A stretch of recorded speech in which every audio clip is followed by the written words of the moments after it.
A ver, pensemos en esto por un momento.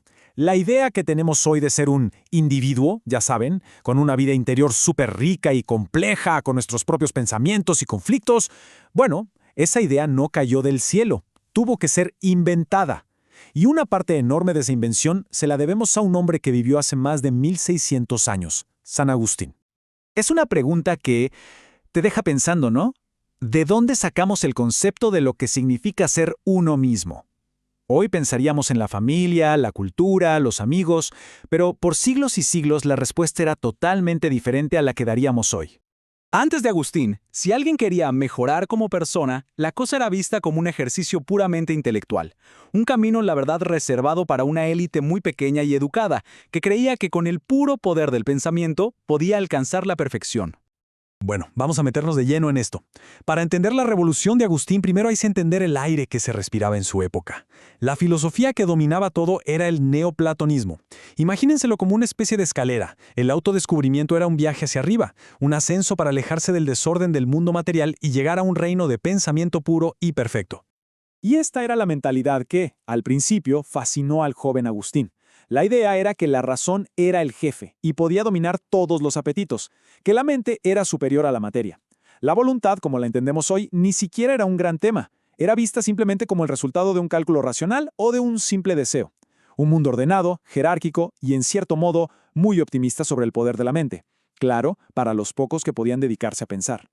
Pero la vida de Agustín no fue para nada un ascenso tranquilo y ordenado por esa escalera filosófica.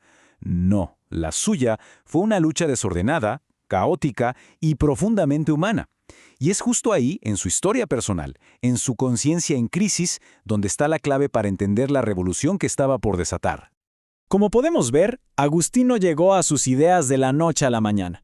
Su camino fue un verdadero laberinto. De joven fue criado en la fe cristiana por su madre, pero luego la abandonó por el maniqueísmo, esta filosofía que dividía el mundo en un bien y un mal absolutos, blanco o negro. Después, en Milán, el neoplatonismo, mucho más sofisticado, capturó su intelecto. Pero siempre había algo que lo seguía llamando. Y aquí llega el momento clave, el punto de quiebre. Año 386. En un jardín en Milán, Agustín está en medio de una crisis existencial terrible. De repente cuenta que escuchó una voz, como de un niño, que le decía, «Toma y lee». Abrió un libro de las cartas del apóstol Pablo y leyó un pasaje que sintió que le hablaba directamente a él. Y ¡boom! Como él mismo lo describe, en ese instante fue como si una luz le inundara el corazón y todas sus dudas desaparecieron. Fue el fin de su búsqueda y el verdadero comienzo de su obra. Y es aquí donde Agustín rompe con todo lo anterior. Esta nueva dirección, inspirada por esa experiencia, lo llevó a cambiar el foco. Ya no se iba a centrar en la razón como el centro de todo, sino en algo mucho más complejo, mucho más problemático, la voluntad humana. Esta es su gran innovación. Para los filósofos antiguos, la lucha interna era simple. La razón contra el apetito, una pelea de dos. Pero Agustín llega y dice, esperen, falta una pieza clave en el medio. Y esa pieza es la voluntad. No es solo intelecto, ni es solo deseo. Es una mezcla de ambos. Es el motor interno que a menudo está en conflicto consigo mismo. Esta idea, la de un yo dividido, es básicamente la base de nuestra psicología moderna.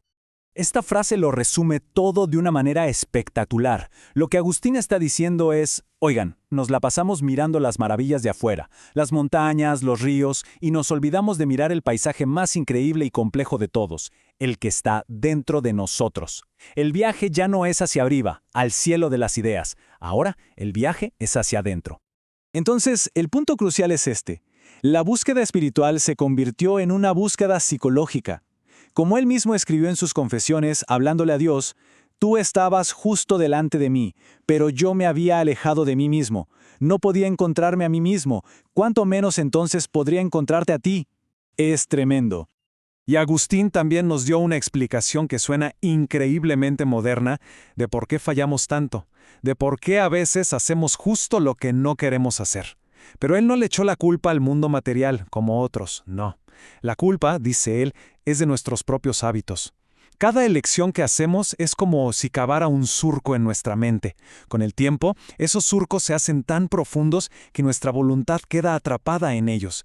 Nosotros mismos forjamos nuestras propias cadenas. Pero claro, estas ideas tan revolucionarias no iban a ser aceptadas así como así. Tuvieron que forjarse y defenderse en el fuego de uno de los debates intelectuales más importantes de la época, la pelea de Agustín contra un monje británico llamado Pelagio. Y en el centro del debate estaba esta pregunta fundamental. ¿Puede un ser humano, por su propia fuerza de voluntad, por su propio esfuerzo, llegar a ser moralmente perfecto? Ojo que la respuesta a esta pregunta iba a definir la naturaleza de todo el cristianismo occidental. Pelagio era un reformador con una lógica muy directa. Dios no nos daría mandamientos que no pudiéramos cumplir. Por lo tanto, la perfección no solo era posible, era obligatoria. Él veía la voluntad humana como una herramienta libre y superpoderosa. Por otro lado, Agustín decía no, para nada. Él veía la voluntad como algo débil, herido, que necesita la ayuda divina, lo que él llamaba la gracia. Para Agustín, la vida no era una carrera para ser perfectos, sino una lucha constante y humilde. Para Agustín, todo esto que decía Pelagio le sonaba a una versión cristiana de la vieja filosofía pagana. Era, otra vez, poner todo el poder en manos de unos pocos fuertes, que, por su propio mérito, podían alcanzar la salvación. Y esto ignoraba por completo la compleja realidad de la motivación humana y, sobre todo, la idea radical de que todos, sin importar su inteligencia o su estatus, dependen por igual de la ayuda divina. Al final, la visión de Agustín fue la que prevaleció, y al ganar ese debate no solo ganó una discusión teológica, sino que moldeó el pensamiento occidental por más de 1000 años. Básicamente sentó las bases de cómo nos vemos a nosotros mismos hoy. El legado de Agustín es, de verdad, inmenso. Él nos dio el concepto del yo interior, ese espacio privado donde conversamos con nosotros mismos y con nuestra conciencia.